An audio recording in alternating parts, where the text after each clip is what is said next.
when it was a beautiful night with a star in the sky. Yes. Hi. You're Miss Elise? Yes. I thought I was Miss Elise. No, I'm Elise. Are you going to do the lesson today? About the Good Samaritan? Yes. But in the meantime, you're talking about baby Jesus? Uh-huh. Because it's the Christmas season. We have our Christmas tree up, right? No. Oh, Bye-bye. you're leaving? I thought that you might want to look at our Christmas tree instead of just my big head while I'm doing the lesson today. Oh, bye Lucy. Thanks for the intro. Oh, you're welcome. That silly girl. Hey, Sparky! Did Lucy already say that? Miss Elise here. She knows what to do because I think I do the same intro every week. Miss Elise back here again after what I hope was a fabulous Thanksgiving week for everybody. I hope that you ate a lot and celebrated with family and just thought about, really reflected on how many blessings we have from our Lord and how thankful we are. So yeah, we had a great one. We certainly ate a lot and just had some really nice family time. And then we started getting ready for Christmas around here. We are super excited for Christmas. I'm sure that you guys are too. I'm drinking my coffee out of my Christmas mug, and we have some decorations up. This morning there's even snow falling outside, which makes it feel extra holiday-ish, right? So as we enter into this Advent season, I just wanted to talk for a minute about what Advent actually means. What does Advent mean? It means the arrival. It means someone or something is coming. Someone or something is going to arrive. And who is going to arrive? Lucy, who's going to arrive? Baby Jesus. Baby Jesus. Baby Jesus is coming, and that's what this season is all about. That's why we're so very excited. So we do a couple of things at our house during the Advent season. Maybe you do as well. Perhaps you have an Advent wreath with candles that you light on Sundays. Maybe you have an Advent calendar where you open a little door every day and read a Bible verse, or maybe even get a piece of candy. We like those Advent calendars, don't we? This year we're keeping, where did they go? Where did my Attitude of Gratitude journals go? I don't know where I set them. Here's one. We are keeping Attitude of Gratitude journals.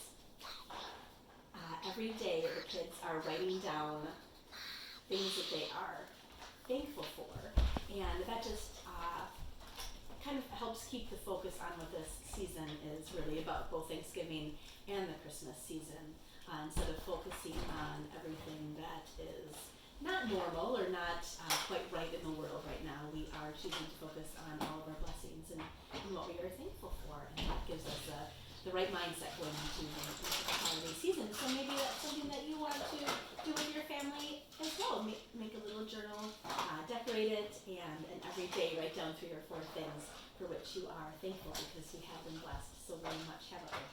So our lesson today is actually not related to the holiday season at all. We are talking today about the Good Samaritan. Perhaps you have heard that story before.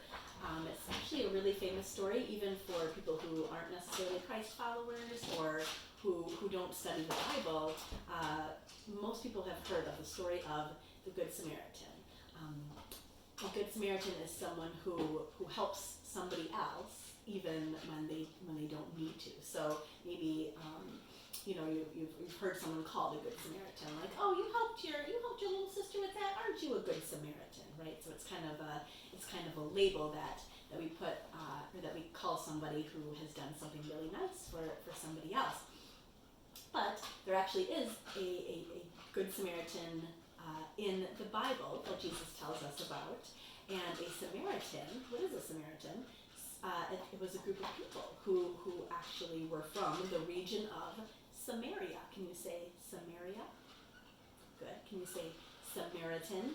Samaritan. So Samaritans were people from Samaria. So today we're going to talk about the Good Samaritan. The Samaritans lived near Jerusalem in Israel.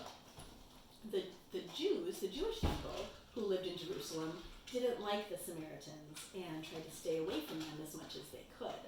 Now that doesn't sound very kind, does it? So these are 2 groups of people who didn't get along very well. So Samaria was right in the middle of an area where people would need to, so I don't have a map with me, it says to show you a map. So people from Jerusalem hated Samaritans so much they would often walk, if they had to get from one place to another, they would often walk way out of the way in order to avoid Samaria. So Samaria was this region in Israel, kind of in between where people needed to travel. So Jews would walk way out of their way just so that they wouldn't have to walk through Samaria. So we have done, in the past when we've done this story, we have acted it out, and it is a very fun skit to act out. I'm sorry that I'm not able to do that for you today. My kids weren't interested in doing the good Samaritan play with me, and I only have 2 kids, and we need more actors in the story than that. So I'll just read you the story instead, but you can picture in your mind what this story might look like if we were acting it out as a skit in our classroom in Sparks on a Wednesday night. So everywhere Jesus went, crowds gathered to hear what he had to say. One day, an expert in the law stood up and asked Jesus a question. He said, "Teacher, what do I need to do in order to be saved?" Jesus asked him what he thought. "Well, what do you think the law says to do?" The expert says, "Well, it all goes back to loving God with everything you have. Love him with all your heart, all your soul, all your strength, and all your mind. You need to love your neighbor the way that you love yourself." You probably heard that before. Love your neighbor as yourself. Good answer, right? Jesus told him that he was correct. Now, the expert of the law actually wanted to trick Jesus so he could prove that Jesus didn't know everything. So he said, "Well, tell me then, who is my neighbor? If I'm supposed to love my neighbor as myself, who is my neighbor? Just the people that actually live next door to me or down the street from me?" Jesus told him the story to help him understand. There was once a man who was walking along the road from Jerusalem to Jericho, minding his own business. All of a sudden, robbers came out of nowhere and took his belongings and beat him up so badly that he could hardly walk. Some time passed, and a priest walked down the road.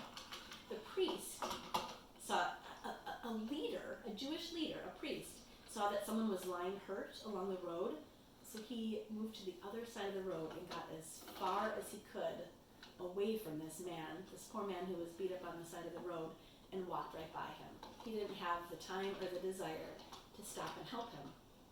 So a little while later, a Levite, which is another group of people, so a Levite man, saw this man on the ground and passed by him without helping, just as the priest had done. Finally, a Samaritan was walking down the road and saw the man. Even though the Samaritan had somewhere to go, he saw the man and felt sorry for him. He put medicine on the man's cuts and bruises and bandaged him with cloths. After that, the Samaritan picked up the injured man and put him on his donkey. He walked along until he found an inn. The Samaritan stayed at the inn with the man and helped take care of him. The next morning, the Samaritan gave some money to the innkeeper and asked him to take care of the injured man.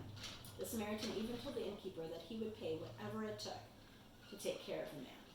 Isn't that amazing? So the man that was hurt on the ground was someone that did not live Samaritan. They did not get along with each other. But this Samaritan man not only took the time out to help this man and see if he was okay, but he cared for his injuries. He paid so that he could spend a night at the inn. Would you do that for somebody that you didn't like, or someone that was really hard to love? You might do that for your best friend or for your mom or dad, but would you do that for someone who was really mean to you and that you didn't get along with? So Jesus looked at the expert of the law when he was done telling the story and asked him, "So who was the neighbor? The priest, the Levite, or the Samaritan?" The expert knew it was the man who showed kindness. It was the Samaritan, of course. Jesus said, "You are right. Now go and love people the same way." So even though the Samaritan was someone that no one respected, Jesus told the expert in the law to be like the Samaritan. Jesus knows it's easy to love people that you like. It's easy to love your friends. It's easy to love your family. It's easy to love your brother and sister most of the time, right? But it's another thing to love someone that you don't like at all. Maybe there are kids at school that you don't like very much. Even though they aren't very likable, Jesus wants us to love them. sometimes we might be hard to love, and we still want people to love us, right? So think of it this way. You should love your neighbor. And who is your neighbor? Anyone who isn't you is your neighbor. So everybody is your neighbor. Jesus wanted the people that heard the story to know that a neighbor wasn't just the person who lives next door to you. Your neighbors are everywhere, everyone. So treat everyone with kindness. God created those people and loves them, just like he created you and loves you. This is a pretty cool story. It's definitely one of my favorites. So I want you to remember that this week. Every time you come into contact with someone that might be really hard to love, stop and think about the Good Samaritan and how he loved someone that had been really mean to him. Maybe it'll help us love our neighbors a little bit better. So I hope that you guys are doing great. Again, that you had a great Thanksgiving, that you're getting excited for Christmas, that everyone is having a good week of school. I hope to see as many of you as possible on Zoom tonight. Can't wait to listen to those sections that you've been memorizing. You've all been doing a great job. You're flying through your books.